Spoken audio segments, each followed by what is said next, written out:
Welcome to another edition of Gluten-Free Adventures. My name is Stephanie and I have non-celiac gluten sensitivity, which means I can't have gluten, but I am okay with cross-contamination. And today I am at the Disneyland Resort and I am trying the brand new, just opened yesterday, May 1st, 2024, Tiendita, which is the concept by Carlos Gaytan, which I am very excited to try. And there are three restaurants that actually open. There's Paseo, Centrico, and Tiendita. So Paseo is the fancier, sit-down, higher-priced items. The prices range anywhere from $30 to $60 per entree per person. So that one is the nicer restaurant, and that is upstairs. Then there's the Centrico, which is a more casual sit-down table service, and those range from 20 to 40 per person for an entree. And then this last one, Tiendita, that's the fast casual takeout, and things range from $10 to $20 per person per entree. So in a future video, I am going to go try the other ones. But for tonight, let's go check out Tiendita.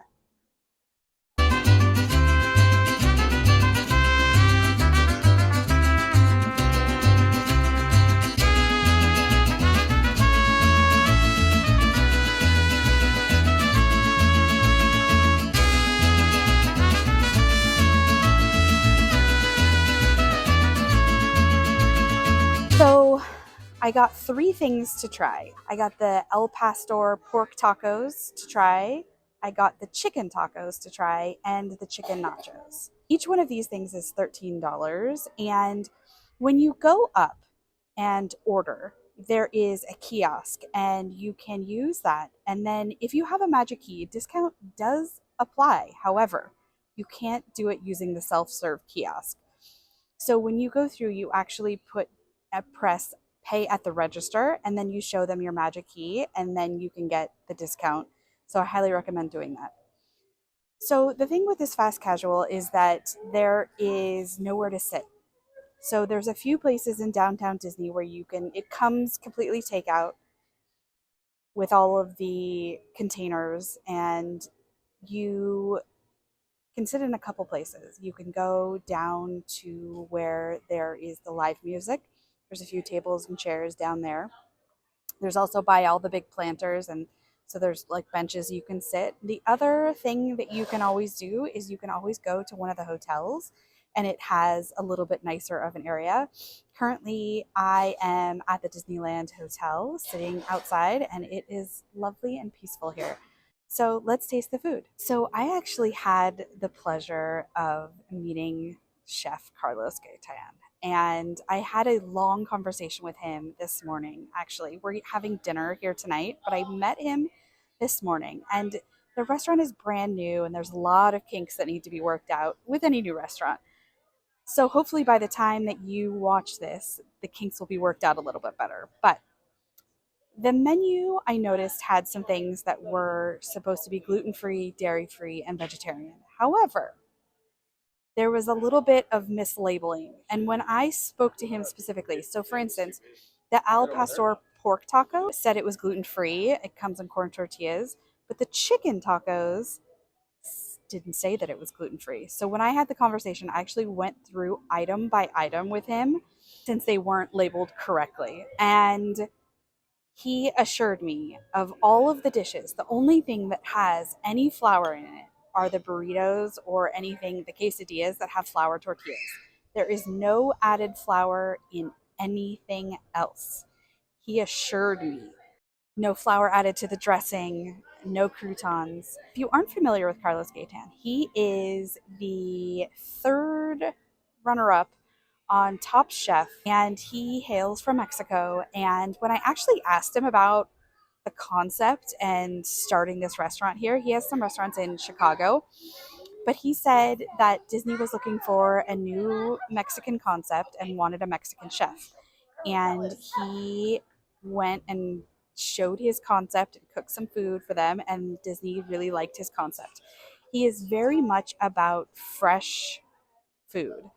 So he said the matzah actually comes from Mexico, and it is all handmade.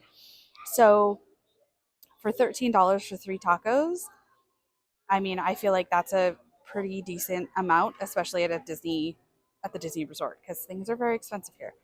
And Carlos Gaytan is actually a Michelin star chef, the first Mexican descent Michelin star chef. And he was the nicest. I actually feel like he really listened to what I had to say and what I was interested in and how I can't have all the things like burritos and quesadillas and things like that. So he really I really felt like the conversation he walked away going, okay, I'm really taking what you're saying into account. So that was lovely and just made me feel like, okay, I'm excited to try his food and let's see. I was very sad when Tortilla Joe's closed because there's not a lot of things that I can eat, but this made me feel like, okay, let's try it. I hope that it is delicious, but let's dig in. So, a lot of the flavors actually carry over from Paseo and Centrico. He's using the same ingredients, and the tacos, the al pastor pork tacos, are actually his mother's recipe. So, I'm excited to try. Okay, so let's try the chicken taco first. It's corn tortilla, as we know, and it's soft. I'm not sure if it was supposed to originally be hard, but it is soft.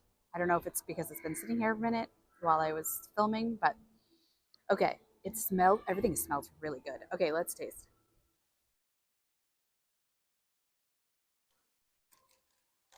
Mm. Okay, so there's some cheese and lettuce and tomato. It's got a little bit of kick. The tortilla tastes good. The seasoning on the meat, it's shredded chicken. Um, the seasoning on the meat is very juicy. Um, and it does have that little kick, but it's definitely, you can taste it's the um like a blend of spices that definitely Mexican flavors.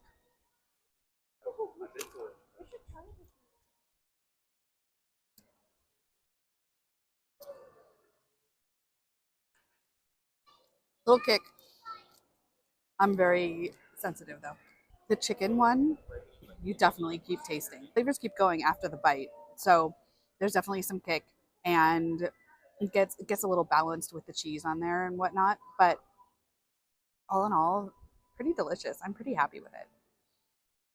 I'm gonna give the chicken taco an 8 out of 10. It's good. It's tiny though. It's a little corn tortilla. There's one tortilla, it's not two. Sometimes when you get tacos that are corn, there's two tortillas, but this one's just one. Okay, so now I'm going to try the al pastor pork. This has cilantro, onions, and pineapple. Smells good. The al pastor pork, which is the one that's his mother's recipe, it's not as juicy as the chicken, but you can taste the cilantro and the onions, and then the acid from the pineapple is just that bite of delightfulness. So there's a lot of flavor. I do wish that it's a little bit small because it's a corn tortilla and there's only one tortilla. The pork taco doesn't have heat. It's more of an onion, cilantro. You can taste those flavors, and the meat has flavor. It's got a more of a grilled taste to it. The chicken is very juicy. The pork is not as juicy, but it's good. I would give that an 8 out of 10 as well. I do like the addition of the pineapple, but if I had to choose between the two, I might go with the chicken because I really like the juiciness of the chicken. But both are really good. So let's try the nachos now. The crispiness of the chips is delightful. You can hear it. You can tell that the pico on top with fresh tomatoes, freshly cut, you can taste it. And there's a little bit of spice and heat from the chicken because the chicken's really juicy, and the guacamole is really fresh and really creamy. Then you add the cheese on there. It's more of a typical what you'd find nacho cheese, um, but put together, it's it's got all the flavors that you want of nachos. So I'm definitely saying a 7.5 out of 10. If you are looking for nachos, it's a good choice. I don't think that there's, the other Mexican places inside the park um, won't have nachos this caliber, but they're good. So, all in all, I'm going to say the tacos are an 8 and the nachos are 7.5. Stay tuned for my next video when I go to Centrico, and that's the sit down casual that's $20 to $40 per person per plate. So that will be coming soon. And thanks for joining me on this adventure, and I will see you on my next adventure.